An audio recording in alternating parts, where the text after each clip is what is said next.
नमस्कार, माझ्या चॅनलवर तुमचं स्वागत आहे. आज आपण एक खूप कॉमन समस्या ती म्हणजे पाईल्स म्हणजे मूळव्याध याबद्दल बोलणार आहोत. खूप जणांना हा त्रास आहे. बरेच जण ह्याबद्दल बोलत नाहीत. काही जण त्रास होतो तेव्हा डॉक्टरकडे जातातही आणि मग त्यांना काही मेडिसिन्स दिले जातात किंवा ऑइंटमेंट्स दिले जातात. इवन सर्जरी सजेस्ट केली जाते. पण खूप लोकांनी असं पाहिलं असेल हे सगळं करूनही पाईल्सचा प्रॉब्लेम परत होतो. तर असं का होतं हा प्रश्न तुम्हालाही पडला असेल. तर आज मी तुम्हाला सांगणार आहे पाईल्स किंवा मूळव्याध हा त्रास का होतो आणि हा त्रास मुळापासून ठीक करायचा असेल तर तुम्हाला काय केलं पाहिजे. सो तुम्हाला सुद्धा पाईल्सचा त्रास असेल आणि हा प्रश्न पडला असेल तर हा व्हिडिओ संपूर्णपणे नक्की बघा. या व्हिडिओमुळे तुम्हाला खूप फायदा होणार आहे. सो माझं नाव आहे डॉक्टर स्मिता भोईर पाटील. मी एक होलिस्टिक डॉक्टर आणि न्यूट्रिशनिस्ट आहे आणि मी पीएचडी क्लिनिक पुणेची फाउंडर आहे. सो आजकाल इंटरनेटवर यूट्यूबवर असे बरेच व्हिडिओज तुम्हाला मिळतील पाईल्सबद्दल की तुम्ही हा एक पदार्थ खा किंवा हे एक ड्रिंक घ्या आणि तुमचा पाईल्सचा त्रास मुळापासून ठीक होईल. पण असं कधी होत नाही, कारण आपण कारण जाणून घेत नाही आणि असेच काही घरगुती पदार्थ ट्राय करत राहतो. कारण आपल्याला काहीतरी क्विक रिलीफ हवी असते की मेडिसिन घेतल्या लगेच आराम पडला पाहिजे. पण असा विचार तुम्ही करत असाल तर मग तुमचा पाईल्सचा त्रास ठीक होणार नाही. पहिलं तर आपण अगदी सायंटिफिकली समजून घेऊया की हा त्रास का होतो आणि एक्झॅक्टली काय केलं पाहिजे हा त्रास रिव्हर्स करण्यासाठी, जेणेकरून पुढेही हा त्रास होऊ नये.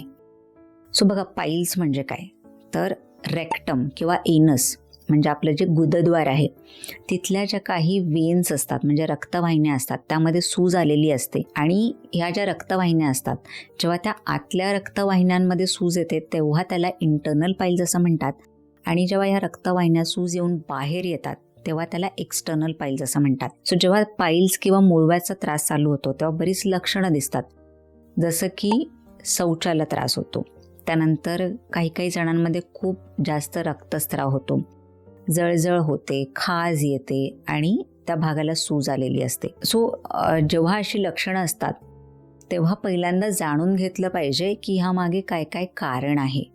कारण प्रत्येक व्यक्तीमध्ये कारणं वेगळी असू शकतात. प्रामुख्याने जी काही कारणं आहेत ती पहिल्यांदा आपण जाणून घेऊया. तर बघा, पाईल्स जो आहे तो एक लाईफस्टाईल डिसऑर्डर आहे. म्हणजे बऱ्याच वेळा खराब लाईफस्टाईल ह्यामुळे तो आजार झालेला असतो आणि त्यासोबतच जर काही पचनाचे विकार असतील त्यामुळे सुद्धा पाईल्सचा त्रास होतो.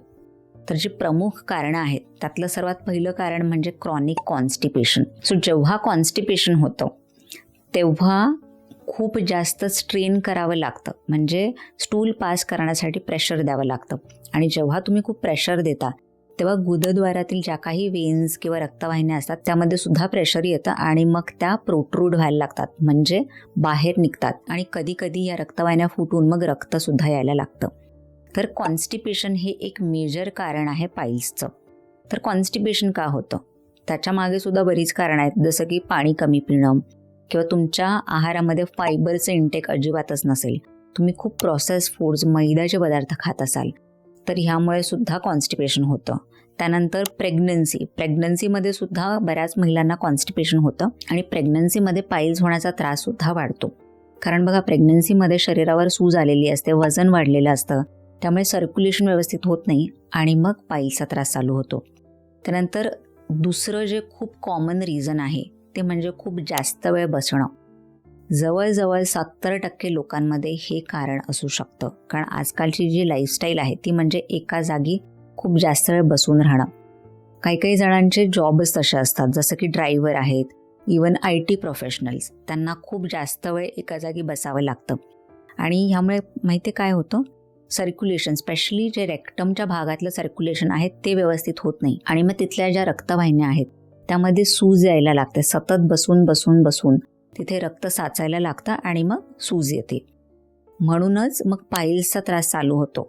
सो खूप जास्त वेळ बसणं हे सुद्धा एक खूप कॉमन कारण आहे. त्यानंतर तिसरं जे कारण आहे ते म्हणजे स्ट्रेस. सो स्ट्रेसमुळे बरेच आजार होतात आणि मग कधी कॉन्स्टिपेशन पण होतं आणि मग पाईल्सचा त्रास चालू होतो. तर ही काही कारणं आहेत ज्याच्यामुळे पाईल्सचा त्रास होऊ शकतो. आता मग एक्झॅक्टली काय केलं पाहिजे हा त्रास कमी करण्यासाठी. तर पहिला तर फोकस आपल्याला हा करायचा आहे की कॉन्स्टिपेशन कमी झालं पाहिजे. जर तुम्हाला कॉन्स्टिपेशन असेल तर मग पाईल्स कधीही ठीक होऊ शकत नाहीत. तर कॉन्स्टिपेशन ठीक करण्यासाठी तुम्हाला पाण्याचा इंटेक व्यवस्थित असला पाहिजे. तुम्ही 2 ते 3 लिटर पाणी दररोज पीत जा. त्यानंतर तुम्ही कोमट पाणीसुद्धा सकाळी सकाळी पिऊ शकता. त्यासोबतच तुम्हाला तुमच्या आहारामध्ये फायबरचं इंटेक वाढवायचं आहे. सो फायबर कुठल्या कुठल्या पदार्थांमध्ये आहेत तर ओट्स, त्यानंतर चिया सीड्स, फ्लॅक्स सीड्स किंवा ज्या हिरव्या पालेभाज्या आहेत ह्या तुम्ही नियमितपणे घेत जा. त्यानंतर एक आयुर्वेदिक औषध आहे ज्याला इसबगोल असं म्हणतात. ह्यामध्ये सुद्धा फायबर भरपूर असतात. सो तुम्हाला जर खूप जास्त कॉन्स्टिपेशन असेल तर तुम्ही इसबगोल सुद्धा घेऊ शकता. ते अगदी 1 ग्लास पाण्यामध्ये 1 चमचा इसबगोलची पावडर तुम्ही घेऊ शकता, जेणेकरून जे पोट आहे ते व्यवस्थित साफ होईल. त्यानंतर कॉन्स्टिपेशन अजून एका प्रॉब्लेममुळे होऊ शकतो, तो म्हणजे तुमचा गट व्यवस्थित नसेल. म्हणजे आतड्यांची हेल्थ जर व्यवस्थित नसेल तरी सुद्धा कॉन्स्टिपेशन होऊ शकतं. सो गट हेल्थ व्यवस्थित राहण्यासाठी तुम्हाला फर्मेंटेड फूड्स म्हणजे दही, ताक किंवा जे काही कांजी असते, जसं बीटरूटची कांजी आहे, गाजरची कांजी आहे किंवा इवन राईसची कांजी आहे, ह्या तुम्ही रेग्युलरली घेऊ शकता. जेव्हा तुम्ही फर्मेंटेड फूड घेता तेव्हा गट हेल्थ व्यवस्थित राहते आणि मग कॉन्स्टिपेशनचा त्राससुद्धा कमी होतो. त्यानंतर जर तुम्हाला ऑलरेडी पाईल्सचा त्रास चालू झाला असेल तर तुम्ही सीड्स बाथ घेऊ शकता. कोमट किंवा थोडं गरम पाण्यामध्ये 10 ते 15 मिनटं तुम्हाला बसायचं आहे. यामुळे काय होतं, पेन कमी होतं. जी रेक्टमच्या भागामध्ये स्वेलिंग किंवा सूज आलेली असते ती कमी होते आणि आतमध्ये जर काही जखम झाली असेल तर ती सुद्धा लवकर कमी होण्यासाठी मदत होते. सो तुम्ही दिवसातून 1 ते 2 वेळा हे गरम पाण्यामध्ये बसू शकता, जेणेकरून हा पाईल्सचा त्रास लवकर कमी होण्यासाठी मदत होते. त्यानंतर ह्या काही गोष्टी आहेत त्या तुम्ही तुमच्या आहारामध्ये घेणं कम्प्लिटली टाळलं पाहिजे. ते म्हणजे प्रोसेस फूड्स. खूप जास्त जे बाहेरचे मैद्याचे पदार्थ, तळलेले पदार्थ असतात, खूप तिखट डीप फ्राईड पदार्थ असतात, ते कम्प्लिटली घेणं बंद केलं पाहिजे. आणि तुम्ही तुमच्या आहारामध्ये ह्या काही गोष्टी आहेत त्या घ्या. पहिलं म्हणजे तूप. सो तुपामुळे बराच फायदा आपल्या शरीराला होतो. जर तुम्हाला कॉन्स्टिपेशनचा त्रास असेल तर तो सुद्धा कमी होतो. तुमचं गट हेल्थ खराब असेल तर ते सुद्धा चांगलं होतं. तुपामध्ये ब्युटेरिक ॲसिड असतं, त्यामुळे ज्या लोकांना अपचन, ॲसिडिटी ह्याचे त्रास असतात ते सुद्धा कमी होतात. सो रेग्युलरली तुम्ही 1 ते 2 चमचे तूप घेऊ शकता. त्यानंतर फळं घ्या ज्याच्यामध्ये फायबर जास्त असतं, जसं की पेरू आहे, पपई आहे, अशी फळं नियमितपणे घेत जा. त्यानंतर पुढचं आहे ही 2 पोषक तत्व खूप महत्त्वाचे आहेत पाईल्सचा त्रास कमी करण्यासाठी. पहिलं तर आहे मॅग्नेशियम. सो मॅग्नेशियम ह्याचे बरेच फायदे आहेत. तुम्हाला जर कॉन्स्टिपेशनचा त्रास असेल तर तो कमी होण्यासाठी मदत होते. त्यानंतर कुठलेही पचनाच्या रिलेटेड आजार असतील तर ते सुद्धा कमी होण्यासाठी मदत होते. त्यानंतर तुम्हाला माहिती आहे का, मसल्समध्ये आलेली सूज सुद्धा कमी होते मॅग्नेशियम जर तुमच्या शरीरामध्ये व्यवस्थित असेल तर. सो ओव्हरऑल बरीच लक्षणं कमी करण्यासाठी मॅग्नेशियम खूप इफेक्टिव्ह आहे. सो तुम्ही नियमितपणे ह्या काही गोष्टी आहेत त्या घेऊ शकता, जसं की पंपकिन सीड्स म्हणजे भोपळ्याच्या बिया, डार्क चॉकलेट, बदाम, ह्यामध्ये मॅग्नेशियम असतं. सो नियमितपणे ह्या गोष्टी तुम्ही घेऊ शकता किंवा तुम्ही मॅग्नेशियमचे सप्लिमेंटसुद्धा घेऊ शकता. आणि दुसरा जो पोषक घटक आहे तो म्हणजे विटॅमिन सी.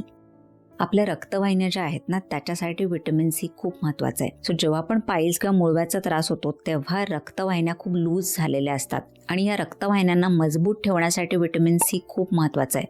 सो जेव्हा पण तुम्हाला पाईल्सचा त्रास होतो, मूळव्याधीचा त्रास होतो किंवा काही जणांना जे व्हेरिकोज वेन्सचे त्रास होतात, ह्या सगळ्यांसाठी विटॅमिन सी खूप महत्त्वाचं आहे, जेणेकरून ज्या लूज झालेल्या रक्तवाहिन्या आहेत त्या स्ट्रॉंग होतात आणि पाईल्स लवकर कमी होतं. त्यासोबतच जे काही इंजुरी होते म्हणजे कधी कधी जे पाईल्समुळे ब्लिडिंग होते ती सुद्धा लवकर कमी होऊ शकते. त्यासोबतच विटॅमिन सी हे इम्युनिटीसाठी सुद्धा खूप महत्त्वाचं आहे. सो ओव्हरऑल तुमची इम्युनिटी वाढवण्यासाठी किंवा आतमध्ये ज्या जखमा होतात त्या लवकर बऱ्या होऊ शकतात जर तुम्ही विटॅमिन सी रेग्युलरली घेतलं तर. सो सिट्रस फ्रूट्स, पपई, आवळा, पेरू ह्यामध्ये विटॅमिन सी भरपूर असतं. या गोष्टी तुम्ही नियमितपणे घेऊ शकता. आणि शेवटी मी म्हणेन, जर पाईल्सचा त्रास खूप जुना असेल, खूप ट्रीटमेंट्स घेऊनही तुम्हाला आराम मिळत नसेल तर तुम्ही होमिओपॅथिक ट्रीटमेंट जरूर ट्राय करू शकता. सो होमिओपॅथीमध्ये बरेच असे मेडिसिन्स आहेत जे पाईल्सचा त्रास कमी करण्यासाठी मदत करतात. इवन पाईल्सच्या रिलेटेड जे काही सिम्पटम्स असतात म्हणजे ब्लिडिंग होणं, पेन होणं, कॉन्स्टिपेशन किंवा पचनाचे विकार, हे सुद्धा कमी होऊ शकतात जेव्हा तुम्ही होमिओपॅथिक ट्रीटमेंट घेता तेव्हा. So thank you for watching this video. So तुम्हाला सुद्धा जर पाईल्सचा त्रास असेल तर मला कमेंट सेक्शनमध्ये जरूर सांगा आणि हा व्हिडिओ तुमच्या फ्रेंड्स, फॅमिली मेंबर्ससोबत सुद्धा नक्की शेअर करा.